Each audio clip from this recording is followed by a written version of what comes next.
Bonitão, ou bonitinha, o que seria de nós, humanos, se não fosse o nosso poder de guardar as histórias vividas com o tempo em nossas lembranças? Tudo bem, que algumas felizes, outras assim, nem tanto, mas graças a esse poder é que o homem se difere dos demais animais. É o que nos dá o dito racionalismo. Porém, se nós fôssemos 100% racionais, talvez não tivéssemos o poder de evoluir. Pois sonhar é preciso, ou não? Porque afinal, o racional caminha em paralelo com a fantasia. E é o que nos dá o poder da imaginação. O fantástico poder de imaginar, criar. E para essa conversa sobre esse tema, eu tenho aqui dois convidados especialíssimos, referência à dramaturgia brasileira, que fazem da imaginação e do poder criativo o seu trabalho no dia a dia e que têm a emoção como essência. Eu estou muito honrado em receber um velho e querido amigo que eu não vejo há muito tempo, trabalhamos juntos e que é um brilhante ator, Abraão Farc. Obrigado, meu irmão. Eu que agradeço, Rony, o seu convite e estou às ordens, sempre. Muito, é a mesma coisa, o tom dele, né? Aquela coisa né? Firme. Bom, e um dos mais festejados autores da nossa teledramaturgia e do próprio teatro como essência, diretor, com quem eu tive o privilégio de trabalhar. Vocês todos que ficam toda hora mandando e-mails, hoje eu tive com a Fernanda Young, e ela me disse, meu príncipe da Cinderela, tá aqui o cara que me inventou, Cid Balu, foi esse aqui, Chico de Assis.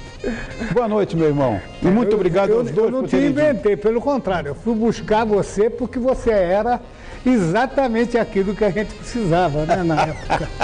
Era o personagem chamava-se Cid Balu. Cid Balu, filho do rei da abóbora.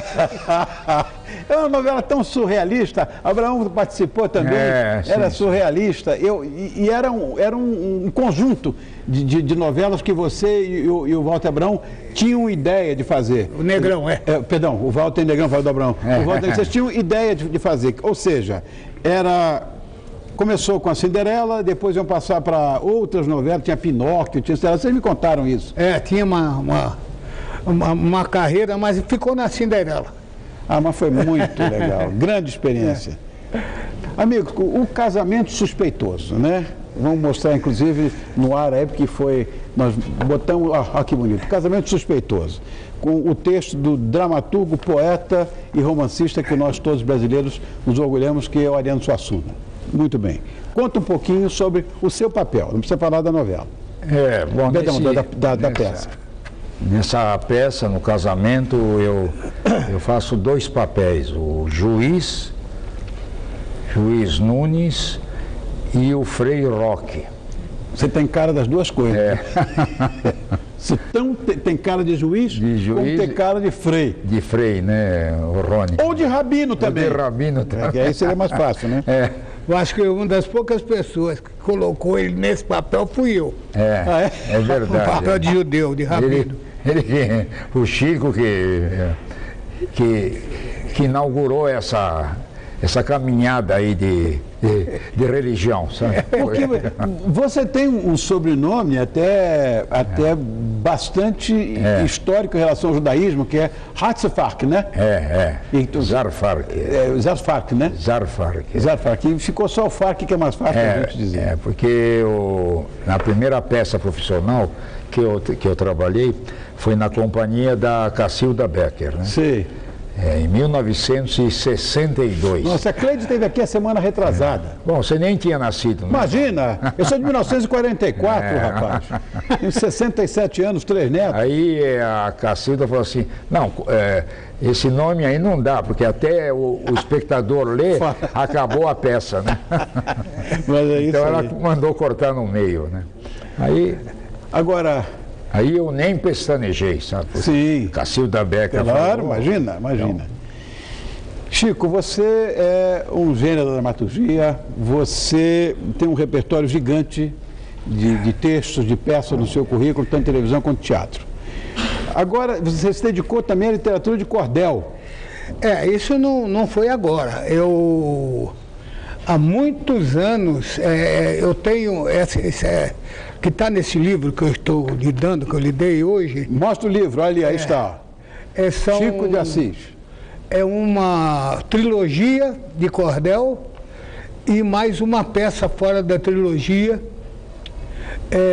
que são todas elas muito antigas, que eu escrevi há muito tempo atrás. Eu escrevi a primeira delas, por volta de 1960. Nossa! Depois a outra eu escrevi em 65, a outra em 64 e a outra em 65. E está aí, inclusive, né, no livro, né, a história da literatura de cordel, do texto, né, teatral e literatura de cordel. E que vai ser um grande sucesso esse livro, se Deus quiser. O sucesso que esse livro vai fazer é grande. Já esgotou. Olha que coisa boa. Já esgotou, infelizmente, porque tem uma série de grupos que estão montando e eles não encontram mais livro para comprar. Não tem nem no sebo, tem mais. Pecado. Mas de repente não tem uma nova edição e vamos torcer para que isso aconteça. Bom, meninos, vamos para o nosso tema de hoje. São grandes lembranças, grandes histórias. Todos nós aqui somos clássicos, né? Para dizer aqui, 3 Cadillacs, rabo de peixe. Enfim, vocês acreditam, na verdade, que as lembranças são o elixir do coração e da criação? É preciso ter um repertório de vida guardado na memória para se produzir, no caso de vocês, arte. Quando você estava falando aí, antes de começar aqui, a conversa conosco, eu me lembrei dos Aymara, na Bolívia. Aquele povo Aymara, eles não têm escrita. Então eles estão continuamente contando a história deles, para não esquecer. Então eles estão continuamente contando a história deles. E mais uma coisa, na língua deles não tem passado. Não tem tempo passado. Que curioso. Os verbos são todos presentes. Então, uma vez eu estava falando com um homem que devia ter 80 anos, um índio, e ele dizia assim: ontem o meu pai estava pescando. Eu falei, o pai dele tem quê? Tem 160 anos. Né? O meu pai estava pescando, daí ele veio e me disse que o peixe que ele tinha pescado, daí que eu percebi que tudo dele está sempre no presente. Que interessante. Né? Essa é a língua Aymara. Né? São os índios, né? Que são os índios ali da Bolívia. Então, no nosso caso, nós que somos ocidentais, as memórias, elas fazem parte de um corpo separado de nós. Somos nós e a nossa memória. Né? Quando a gente consegue integrar a memória na vida da gente e ela passa a ser a memória constante de todos os dias, a gente tem uma outra maneira de ver a vida. Não é? Que interessante essa história. Sensacional. Porque senão a memória fica um corpo isolado. Isolado, tá? Entendi. Daí quando eu pergunto, você lembra? Né? Aí você tem que lembrar do corpo da memória. Do teu corpo mesmo, né? Do corpo da memória. Quando o senhor fala, em vez de você lembra, eu falava assim, onde é que você estava em tal dia, em tal data, fazendo o quê? Aí você não tem isso. Você fala, eu estava em tal lugar, assim, ali você não tem mais uma diferença entre você e o corpo da memória. Né?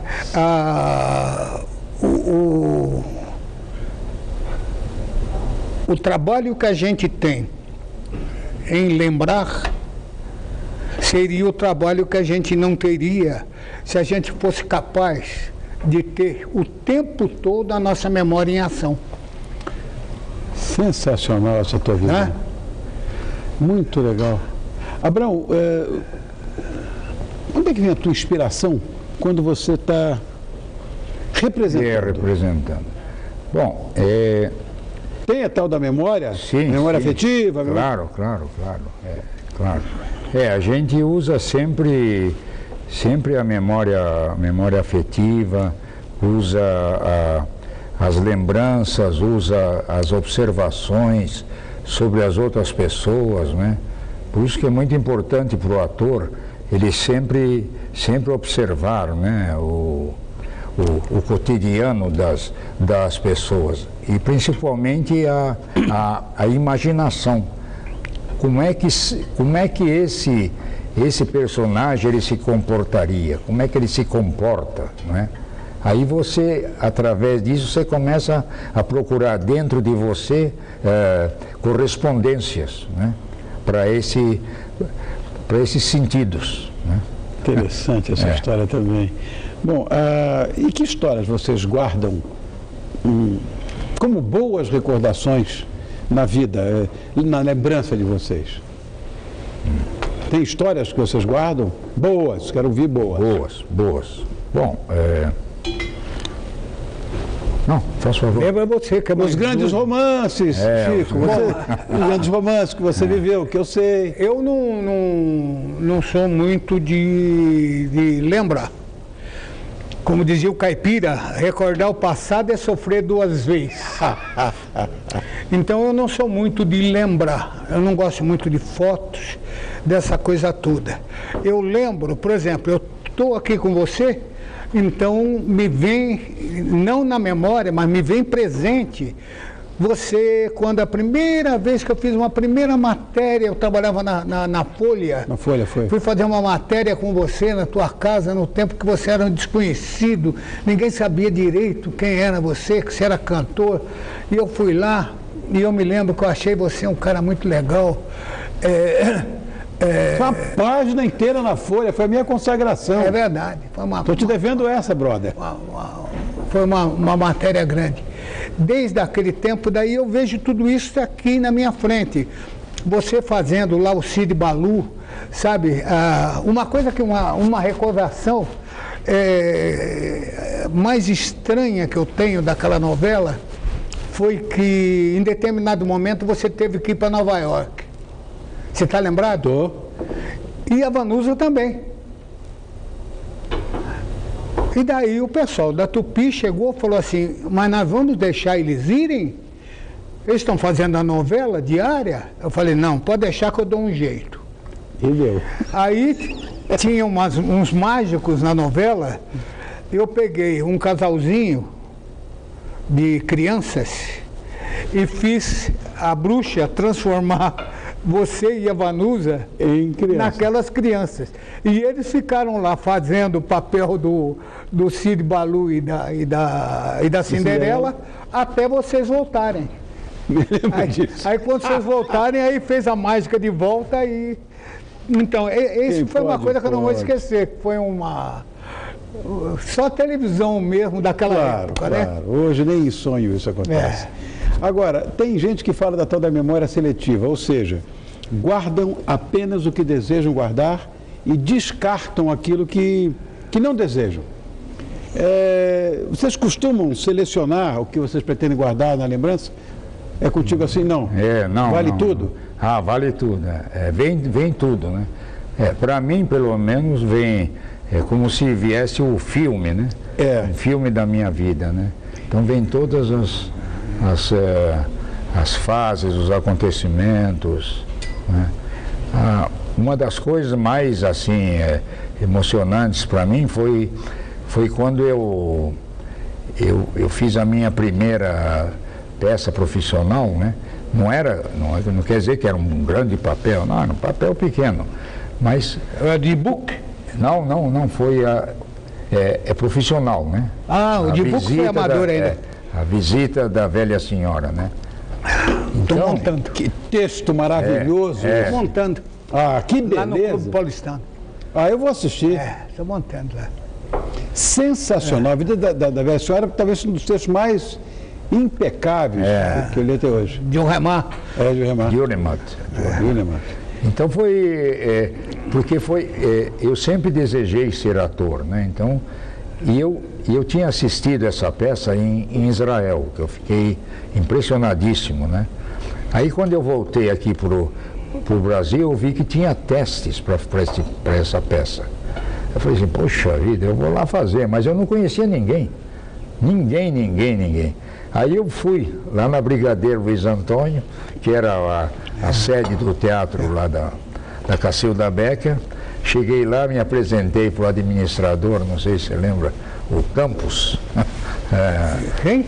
Campos, era o administrador da companhia. Ah, sim. Bom, aí eu me apresentei e tal. Aí eu falei, eu li aqui Aí eu trouxe até o recorte do jornal, que era para ele ver que era verdade mesmo, né? Imagine, é uma ingenuidade, né? Com toda certeza, mas olha... Mas aí ele falou, tá bom. Aí ele me levou lá, eu não conhecia... claro, conhecia a Cacilda, o Valmor, tudo de nome, né? De ver atuar, mas nunca tinha conversado com eles. Aí ele falou, lê aí que eu já volto. Ele levou 1 hora para voltar, né? Eu falei, pô, esse acho que não volta mais. Aí ele voltou, falou, leia aí. Aí eu li, e falei, tá bom, vem amanhã. Fui lá e mandou eu ir lá no teatro, lá na Liberdade. Nem existe mais esse teatro, né? Isso foi uma das grandes lembranças que eu tenho, né? Tem muitas. Olha, eu gostaria de ter essa tal memória seletiva. Não tenho. E, de certa forma, eu me auto-justifico por não ter essa memória seletiva, porque os momentos dramáticos da minha vida podem ter sido os mais importantes também, os ruins, porque isso é a minha história, como é a história de todos nós humanos. Eu acho que um homem sem lembranças é um homem sem história. Vocês concordam com isso? Não sei se eu concordo.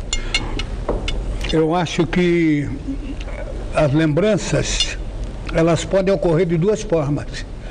Uma, esse filminho que passa, né? E a outra, a memória incidente, ou seja, aquilo que você se dispõe a lembrar. Então você fala, eu quero lembrar de tal pessoa, ou eu quero lembrar de tal momento da minha vida, eu quero lembrar do que eu fiz em determinado momento. Essa memória incidente, eu acho que é a memória mais útil, vamos chamar assim. A outra memória, a memória que assalta, aí não sei, não. Aí ela não te defende das amargas. Então, em geral, o que te assalta é aquilo que não foi bom. Não foi muito bem. Não foi muito... Então, o que vocês evitariam guardar na lembrança? E como é que vocês resumiriam a história de vocês? Um resumo. Em televisão, essa coisa silente tem um peso monumental. Então, vocês têm que ter história, têm que me responder, pelo amor de Deus. Eu penso da seguinte forma. Quando eu trabalho com atores, quando eu dirijo atores, eu não uso memória, nem memória afetiva. Eu uso uma coisa um pouco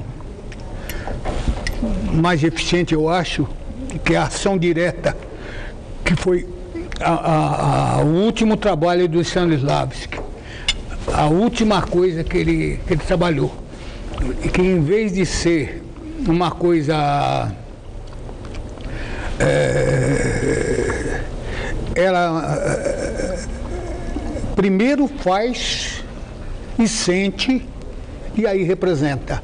Não, primeiro vou ter que ficar de um determinado jeito para fazer. Olha, A escola de Stanislavski, da construção do personagem, para mim, pessoalmente, é a maior de todas.